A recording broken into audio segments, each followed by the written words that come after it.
Kia ora koutou, I'm Nick Toki, New Zealand's Threatened Species Ambassador, and this is the Doc Sounds of Science podcast.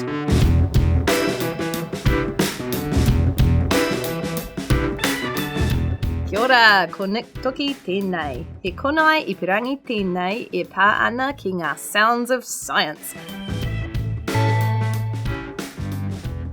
Every episode, we talk about the work being done behind the scenes by Doc's technical experts, scientists, rangers, and the experts in between. Today on the show, we have self-confessed insect nerd, Eric Edwards. G'day, Eric. Kia ora, Nick. Ko Eric Edwards, toko ingoa, kei te papa atawhai ahau e mahi ana. Kia ora.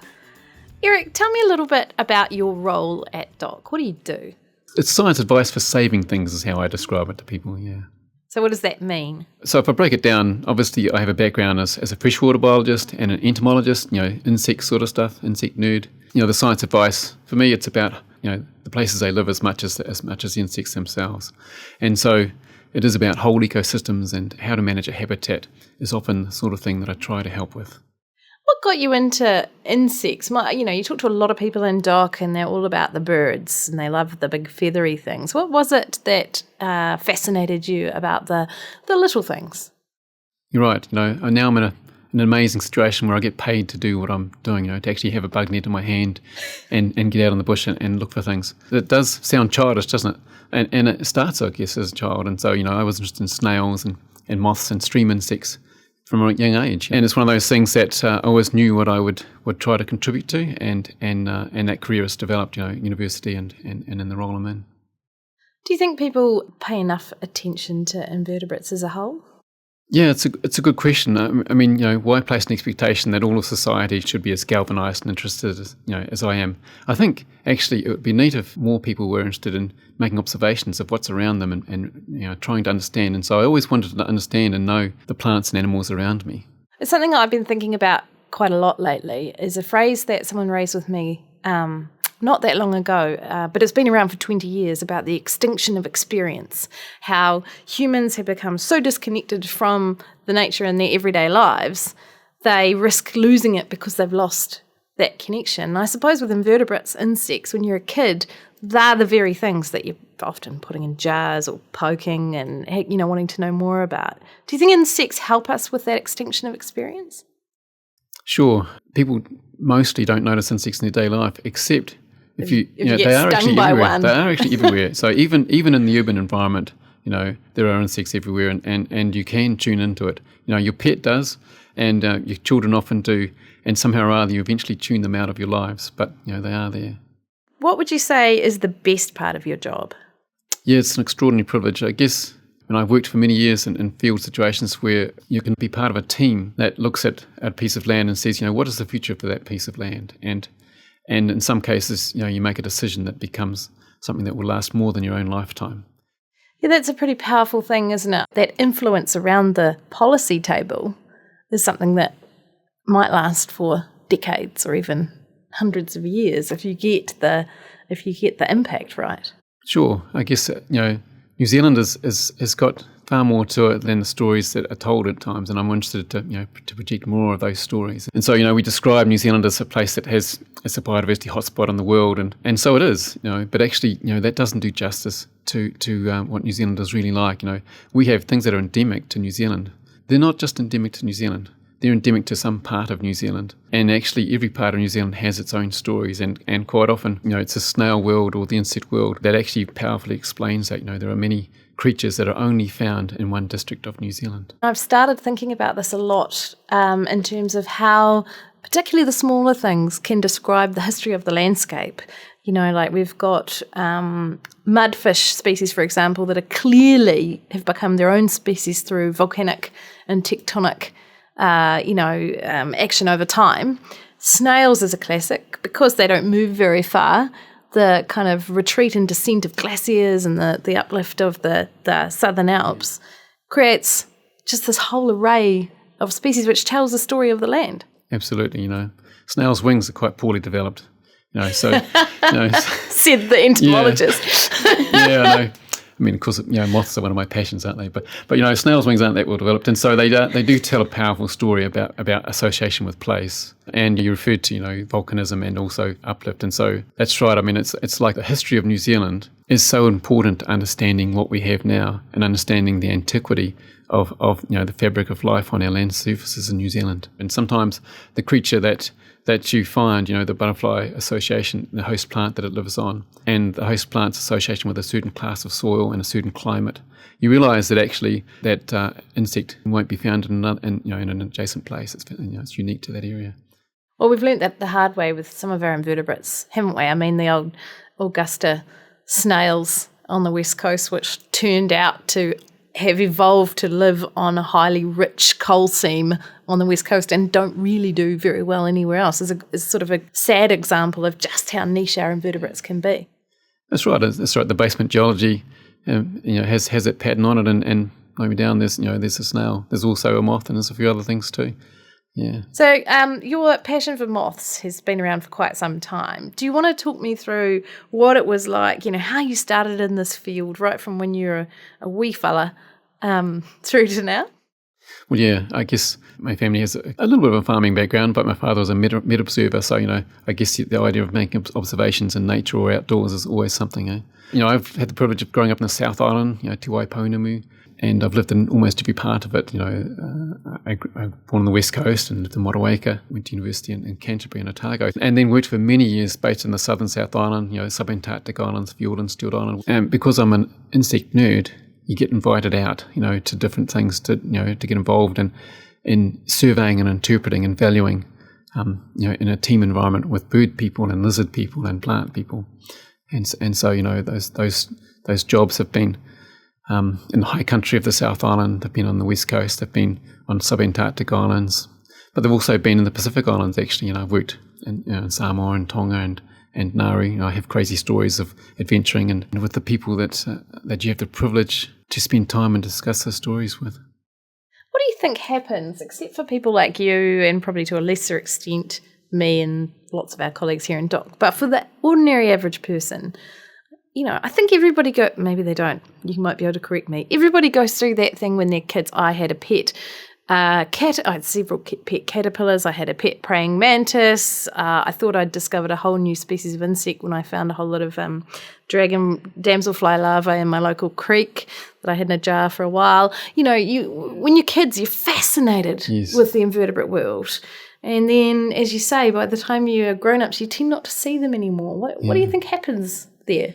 Yeah, it's an interesting story, isn't it? I mean, I was at a Science Sunday at the Botanic Gardens in Wellington recently, and it was a rainy day, and a mob of children and about 20 adults, were insistent to go out in it. So we walked up the path, and I hoped that the kids would find something for me to discuss. We stood underneath a canopy, with the drizzle, and someone found a spider, and we just, we talked about spiders and their place. The adults there, they realised that their wonder and delight is not quite the same, and their perception of the environment is not quite the same. And you could contrast it. I was cheeky with them and said, who loves spiders? And all the kids put their hands up, and 2 adults put their hand up. It's like, and I said, well, something happens between being a kid and being an adult, but there's still something to value and have respect for, even if it's not something you need, you want to care about as a part of your life. What's your weirdest day at work been? Yeah, there's plenty of those, aren't there, I guess. But especially when you're a bug nerd. It is hard to say. I have been in some isolated places and remote places, and I guess I was working with Micronesian people in their own place in Nauru. And I'd read before we went there that there was just one single invertebrate that was unique to that island. And it turns out that it's a true bug, a hopping bug, that lives on algae, on coral stacks that stick out of the sea in the intertidal. So you can wade around. So you can walk around in the tropical sea there, and these lumps of coral stick out with these true bugs on them. It's a family of bugs that's coastal, first described in Oman. Wow. And there are only 3 species in the world, and one of them is unique to Nauru. And we tried to find it, and it's the size of a flea, and hops like one. And so there are Micronesians there with me going, what is this all about? Why are we standing in these waves? Trying to catch a flea off this lump of coral, and And you can imagine the delight when one actually landed on the surface of the water next to the coral, and we lifted it out on the net and had a look under a magnifying glass and said, yes, we have rediscovered this if you like true bug, but a flea like true bug, and it's like, well, that's still the only unique critter for that island. It's neat. They should put it on their flag. Yeah. So that can't be your only weird experience you've had catching weird bugs. What else have you got? I guess what makes it weird sometimes is the people you're with, who are trying to understand what it is that excites you about this. But, I have come back from Subantarctic Island once back in the Hauraki, and it turns out, there's always a schedule of things to do, and there was a meeting of the Bug Society in Auckland, and I went to that. I have to curate on the run, when I'm surveying, you have to, try and understand and interpret what you're surveying, as soon as you've done the survey. And so, I would collect examples of things and then try and work out what they are. And you've got to do that straight away. And so I'm sitting there curating in this meeting in the back of a meeting because I've got to get it done. And Rude Kleinpast, a very famous entomologist in New Zealand, was there too. And a moth flew up from a jar.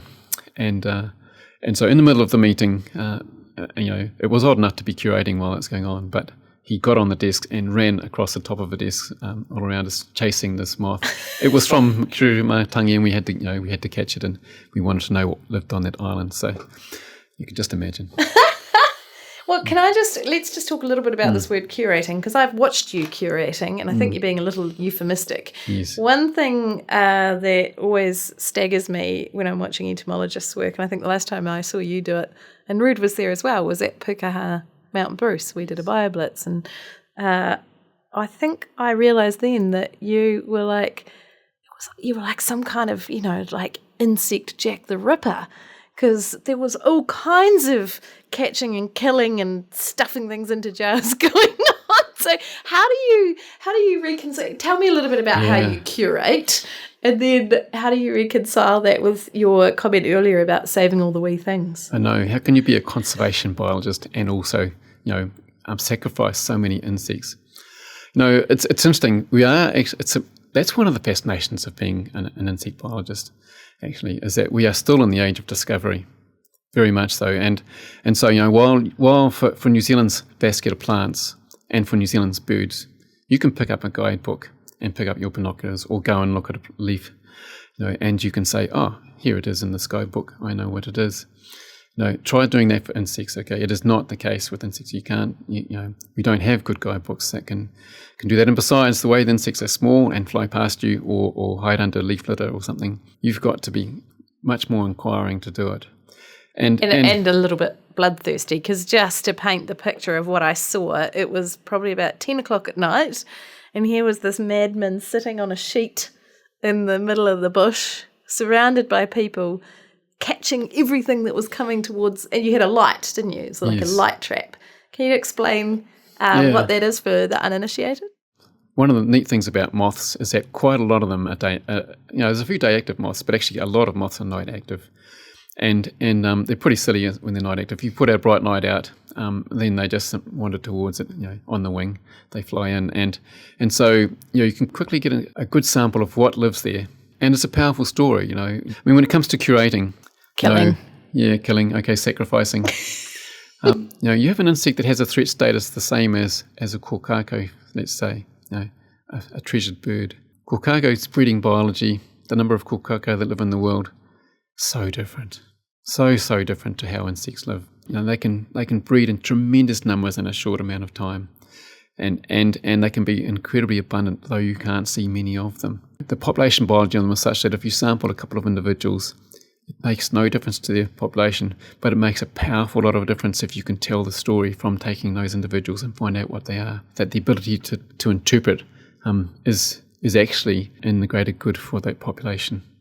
You guys really are pioneers, because one of the things that I've learnt recently is, and you can correct me if I'm wrong, but my understanding is that of all of our data deficient species that live on land, so data deficient being things we kind of know about, but we don't really know how to manage them or really where they are or what they're up to, 89% of those are plants and invertebrates. So you kind of got a job for life, right? Yes, that's right. Where do you start? Because it takes time. It takes time to find the cryptic things and then to identify what it is that you're holding, and to develop that experience and ability. There's not many people that have, and so I wonder how society will take that on in terms of retaining what is the legacy that we have in front of us now and how it's declining.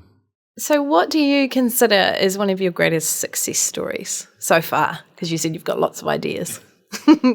So while I have a role to deal with native invertebrates, because I'm an insect person, I also understand the invasive pest insects. I'm aware of wasps in New Zealand and the tremendous impact that wasps have. 1 million hectares of the South Island beech forest is infested every season in such a way that the wasps outweigh the birds and the possums and stoats around. The tremendous impact that those wasps have, you feel it as an entomologist, because they are omnivores. They're consuming the insect life and honeydews out of the beech forest.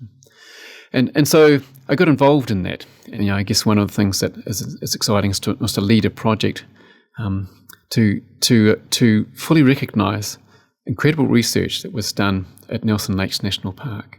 A piece of research that had evolved through time with the staff there and with the Crown Research Agency's scientists working together. And they had developed a system of bait stations for controlling wasps, where otherwise in New Zealand all you can do is try and find the nests and then destroy those. So how would you protect 5 hectares of bush, trying to find each nest? It's a tremendous challenge, and so wasp bait stations can be used, it turns out, over 500 hectares or 1,000 hectares, or along a 40-kilometre track. And so my job, I decided, was to unlock that potential of that tool, and it was a tremendous process to go through. And now we have a product, it's manufactured, it's called Vespex, and you can use it all over New Zealand to control wasps. And it's now something that the beekeeping industry has embraced, and so have foresters, and enabled Tasman National Park, for example.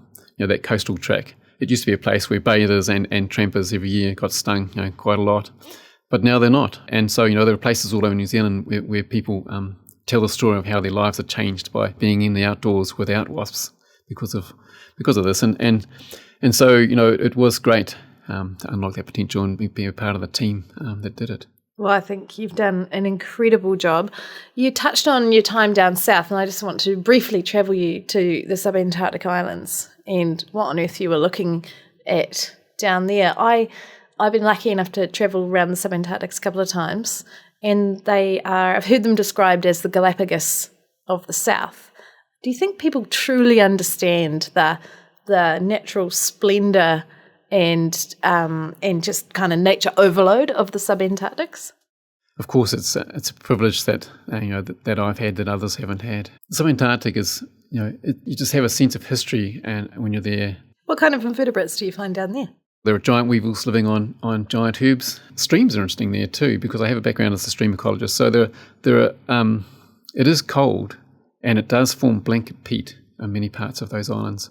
And the streams flow underground. They actually tunnel through the peat, the streams. And they're like cave streams with like a cave fauna inside them.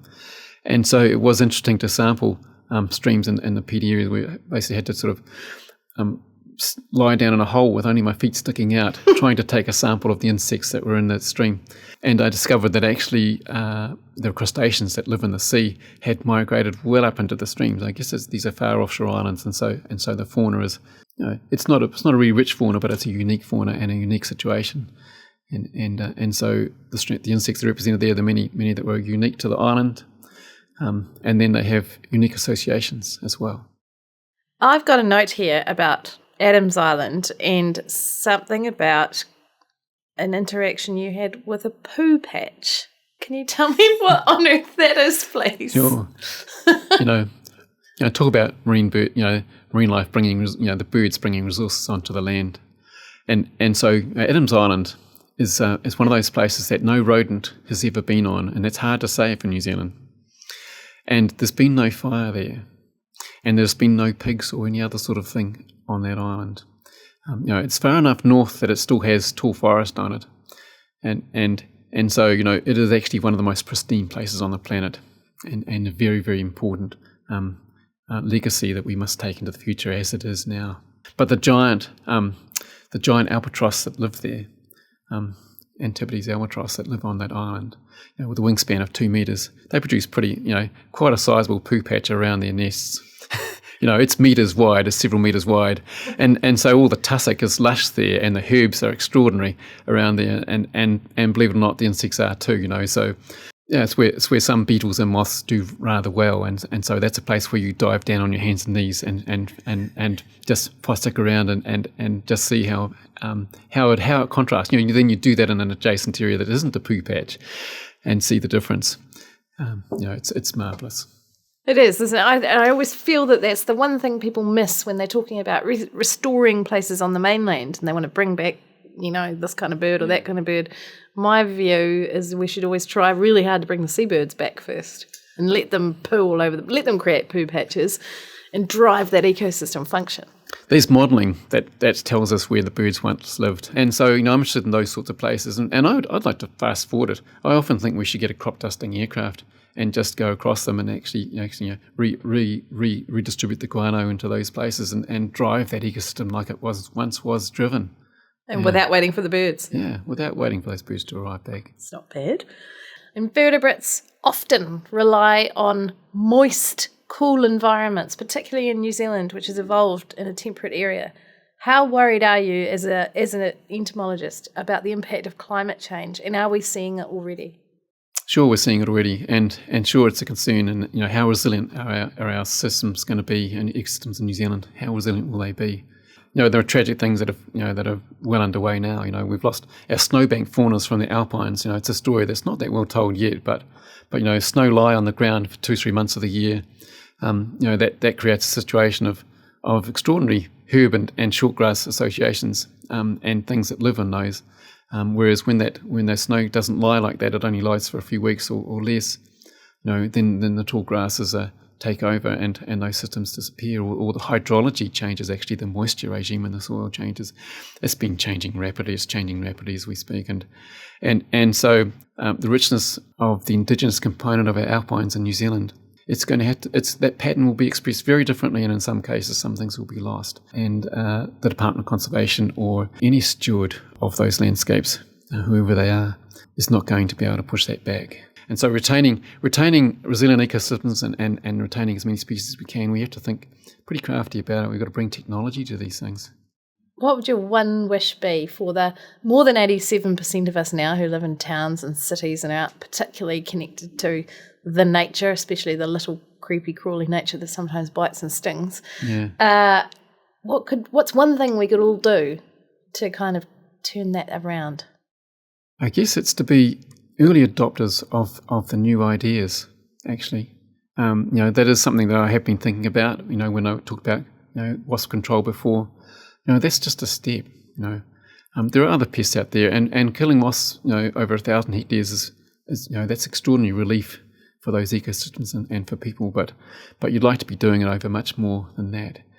And so, the nub of the idea in the predator-free, I think there is something about us all embracing that and being prepared to take the risks of not doing this as something. We talk about the risks of a new idea or a new tool. Oh, this hasn't been tried before, so we be cautious about it. But actually, what's at stake is a rapid change if we don't try these new ideas.